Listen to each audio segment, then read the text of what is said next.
Imagine being frozen for 18 years and then waking up and then you're told to function in this world. Everything erased and taken away. You don't know what anything is. You're an 18-year-old, but you're like a 1-year-old in your brain.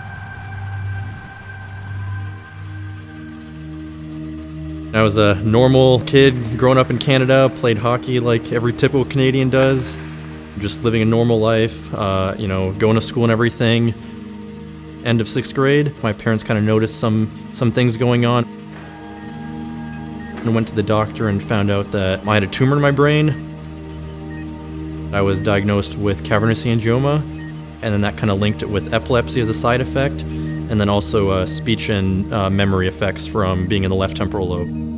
Really, my life was going to school every day, probably being picked up a few hours later because I had a seizure in school, going to and from the hospital, just about every week, seeing this doctor, that doctor.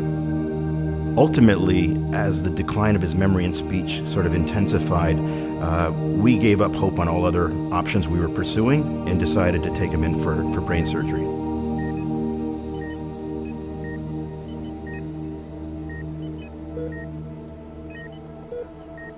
After brain surgery, my memory was completely erased from my mind.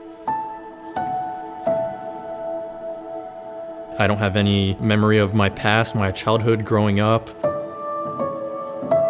Memories are sort of a journal and reflection of the journey one takes through their lives.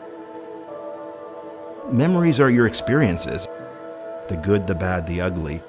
It's what makes us human. It's what makes life more important. Being robbed of your experiences, that's difficult. That's worse than losing a house. That's worse than losing a car. It's losing who you are as a person.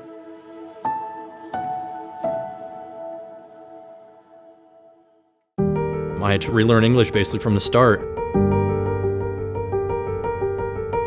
Slowly progressed time after time.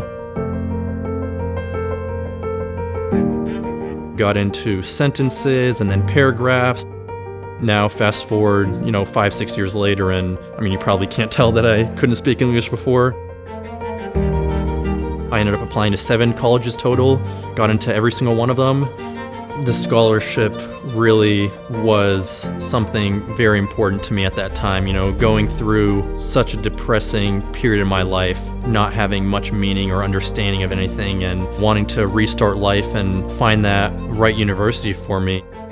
I knew that I wanted something that could be more of a personal experience, going to some place that had smaller classes, and Queens was something that really spoke true to that. I had that gut feeling, something in me that said, Queens is the place to go.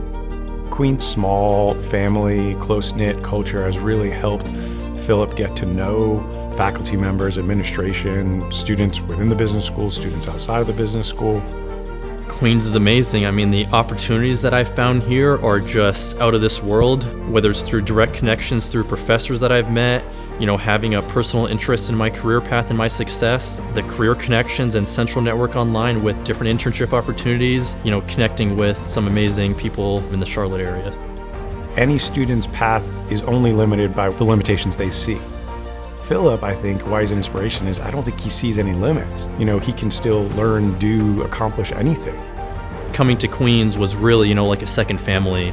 Queens was the perfect place for me to go after what I went through. I might be very different in terms of, kind of the things I've gone through in life and my past history, but I can relate to a lot of other students, though, that, coming to college, learning about themselves, what they like, what they don't like, what they want to do, trying to find their identity, their true self, and what life means to them. Came to university, wanted to forget my past, didn't want to think about what I went through in high school, about all the friends that I didn't have or all the things that I missed out on, and really looking forward to what I can do.